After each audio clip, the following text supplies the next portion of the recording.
2 round phone पर बात की है। हम गल्फ के सभी देशों के साथ लगातार संपर्क में हैं। हम ईरान, इजराइल और अमेरिका के साथ भी संपर्क में हैं। हमारा लक्ष्य डायलॉग और डिप्लोमेसी के माध्यम से क्षेत्र में शांति की बहाली का है। हमने डी एस्केलेशन और हॉर्मुज स्ट्रेट खोले जाने पर भी उनसे बात की है। कमर्शियल जहाजों पर हमला और हॉर्मुज स्ट्रेट जैसे अंतर्राष्ट्रीय जलमार्ग में रुकावट अस्वीकार्य है। भारत ने नागरिकों पर, सिविल इंफ्रास्ट्रक्चर पर, एनर्जी और ट्रांसपोर्ट से जुड़े इंफ्रास्ट्रक्चर पर हमलों का विरोध किया है। भारत डिप्लोमेसी के जरिए युद्ध के इस माहौल में भी भारतीय जहाजों के सुरक्षित आवागमन के लिए सतत प्रयास कर रहा है। भारत ने इस समस्या के समाधान के लिए संवाद का ही रास्ता सुझाया है। इस युद्ध में किसी के भी जीवन पर संकट मानवता के हित में नहीं है। इसलिए भारत का सतत प्रयास सभी पक्षों को जल्द से जल्द शांतिपूर्ण समाधान के लिए प्रोत्साहित करने का है। सभापति जी, संकट की स्थिति में देश विदेश में भारतीयों की सुरक्षा हमारी बहुत बड़ी प्राथमिकता है। युद्ध शुरू होने के बाद से लेकर अब तक 3,75,000 से अधिक भारतीय सुरक्षित भारत लौट चुके हैं।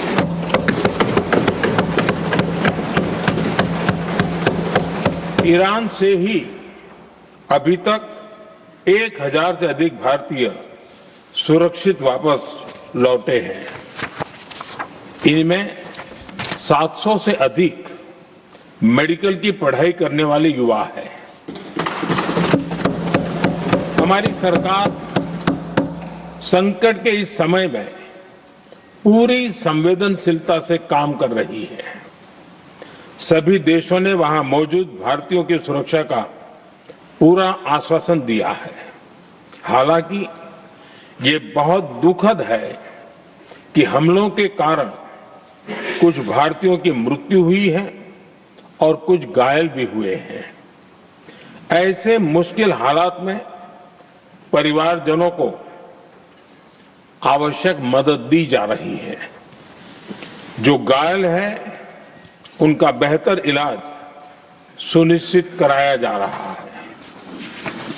सभापति जी, हॉर्मुज स्ट्रेट विश्व व्यापार के सबसे बड़े रूट्स में से एक है।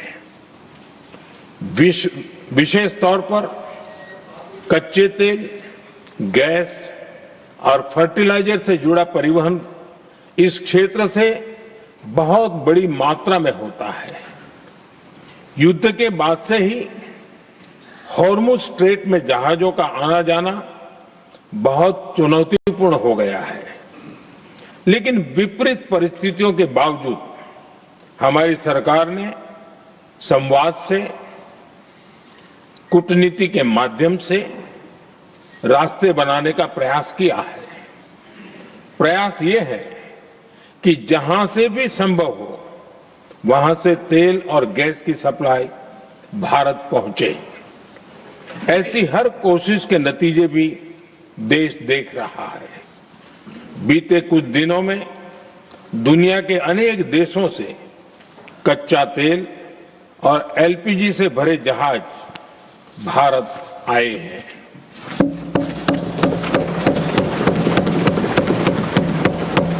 इस दिशा में हमारे प्रयास आने वाले दिनों में भी जारी रहेंगे। सभापति जी, भारत का प्रयास है कि तेल हो, गैस हो, फर्टिलाइजर हो, ऐसे हर जरूरी सामान से जुड़े जहाज भारत तक सुरक्षित पहुंचे। लेकिन इस युद्ध से बनी वैश्विक परिस्थितियां अगर लंबे समय तक बनी रहती है तो गंभीर दुष्परिणाम तय है। इसलिए भारत ने अपनी रेजिलियंस बढ़ाने के लिए जो भी प्रयास बीते वर्षों में किए हैं उनको और गति दे रहा है। सभापति जी, कोई भी संकट हो वो हमारे हौसलों और हमारे प्रयास दोनों की परीक्षा लेता है। देश ऐसे संकटों का बेहतर तरीके से सामना कर सके, इसके लिए बीते 11 वर्षों में निरंतर निर्णय लिए गए हैं। एनर्जी इंपोर्ट का डाइवर्सिफिकेशन ऐसे ही प्रयासों का हिस्सा है। पहले क्रूड ऑयल, एलएनजी, एलपीजी ऐसी एनर्जी जरूरतों के लिए 27 देशों से इंपोर्ट किया जाता था। वहीं आज भारत 41 देशों से एनर्जी इंपोर्ट करता है। बीते दशक में भारत ने संकट के ऐसे ही समय के लिए कच्चे तेल के भंडारण को भी प्राथमिकता दी है। हमारी तेल कंपनियां संकट के समय के लिए काफी मात्रा में पेट्रोल और डीजल का भंडार रखती हैं। बीते 11 वर्षों में 53 लाख मीट्रिक टन से अधिक का स्ट्रेटेजिक पेट्रोलियम रिजर्व भी डेवलप किया गया है और 65 लाख मीट्रिक टन से अधिक के रिजर्व की व्यवस्था पर देश काम कर रहा है। साथ ही बीते दशक में भारत की रिफाइनिंग कैपेसिटी भी अच्छी खासी बढ़ाई गई है। मैं आपके माध्यम से सदन को और देश को ये आश्वासन देना चाहता हूं कि भारत के पास क्रूड ऑयल के पर्याप्त स्टोरेज के और निरंतर सप्लाई की व्यवस्थाएं हैं।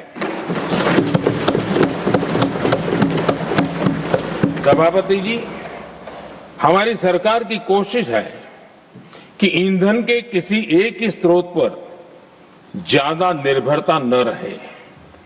सरकार घरेलू गैस सप्लाई में एलपीजी के अलावा पीएनजी पर भी बल दे रही है। बीते दशक में देश में पीएनजी कनेक्शन पर अभूतपूर्व काम हुआ है। बीते दिनों में इस काम को और तेज किया गया है। साथ ही एलपीजी के घरेलू उत्पादन को भी बड़े पैमाने पर बढ़ाने का प्रयास किया जा रहा है। सभापति जी, बीते वर्षों में सरकार का निरंतर प्रयास रहा है कि हर सेक्टर में दूसरे देशों पर निर्भरता कम से कम हो, हम ज्यादा से ज्यादा आत्मनिर्भर हो, यही एकमात्र विकल्प है। जैसे भारत का 90% से अधिक ट्रेड विदेशी जहाजों पर होता है, ये स्थिति किसी भी वैश्विक संकट में भारत की स्थिति को और भी गंभीर बना देती है। इसलिए सरकार ने मेड इन इंडिया जहाज बनाने के लिए करीब 70,000 करोड़ रुपए का अभियान शुरू किया। भारत आज ship building, ship breaking, maintenance and overhauling